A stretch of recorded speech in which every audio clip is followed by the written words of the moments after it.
একজন পরীক্ষিত চোরের মুখে যেমন নীতি কথা মানায় না, ঠিক তেমনি একজন পরীক্ষিত বেঈমানের মুখে ঈমান আকীদার কথাও মানায় না। ঠিক একইভাবে ওই জাতীয় পার্টির নেতাদের মুখে গণতন্ত্রের কথা মানায় না। ওই পীরে কামেল হযরত মাওলানা শামীম হায়দার পাটোয়ারী সাহেব বলেছেন যে গণতন্ত্র সেইটা নয় যেখানে 7টি দল মিলে 2টা দলকে ব্যান করে আসন ভাগাভাগি করে নেবে। আমি ওই পীরে কামেল হযরত মাওলানা শামীম হায়দার পাটোয়ারীকে বলতে চাই, তাহলে গণতন্ত্র কি সেইটা যে এই 2টি দল মিলে বাংলাদেশের সমস্ত রাজনৈতিক দলকে মাইনাস করে 17 বছর ক্ষমতায় থাকবেন? সেটা না। গণতন্ত্র কি সেইটা এই দেশের হাজার হাজার মানুষকে ওই আয়নাঘরে বন্দী করে রাখবেন, খুন করবেন, খুন করবেন, রাহাজানি করবেন, দেশের টাকা লুট করবেন?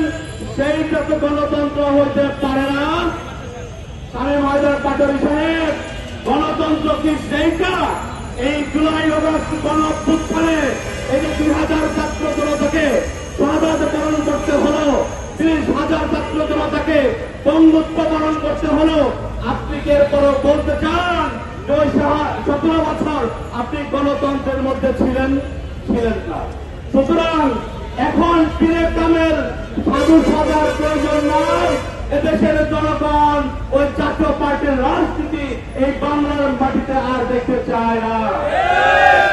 অত্যন্ত দুঃখ ভারাক্রান্ত হৃদয় নিয়ে বলতে হচ্ছে, আজকে আমরা এখানে দাঁড়িয়েছি এই জুলাই আগস্ট গণঅভ্যুত্থানে যে বিপিনুল হক নূর এবং তার কর্মীদের নেতৃত্ব না দিলে 17 বছরের ফ্যাসিজম বিদায় হতো না।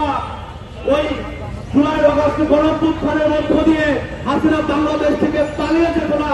আজকে অত্যন্ত দুঃখ ভারাক্রান্ত হৃদয় নিয়ে আমাদের সেই নেতা বিপিনুল হক নূরের উপরে যে হত্যার চেষ্টা চালানো হয়েছে, তার কারণে আজকে আমাদের এখানে দাঁড়ায় আন্দোলন করতে হয়, বিক্ষোভ মিছিল সংগ্রাম করতে হয়। আমরা ডক্টর মোহাম্মদ ইউনূসকে বলতে চাই, এই নুরুল হক নূরের রক্তের উপর দিয়ে ওই আমেরিকা থেকে ডেকে এনে আপনাকে এই জুলাই আগস্ট গণঅভ্যুত্থান পরবর্তী সময়ে ইন্টারিম গভর্নমেন্টের দায়িত্ব দেওয়া হয়েছিল।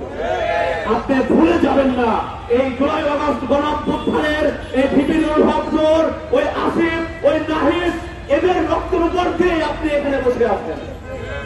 আর স্বরাষ্ট্র উপদেষ্টা জাহাঙ্গীর আলম, আমরা স্পষ্ট করে বলে দিতে চাই, বিপিনুল হক নূরের উপরে যে হত্যা চেষ্টা চালানো হয়েছে এটা এদেশের 18 কোটি জনগণ জানে।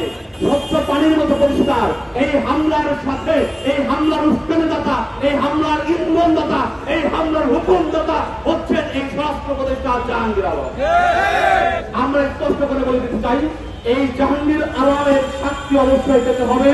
তার এই শাস্তি হল প্রথমত পদত্যাগ, এবং আগামীতে এই স্বরাষ্ট্র উপদেষ্টার বিচার বাংলার মাটিতে হবে, হবে, ইনশাআল্লাহ হবে।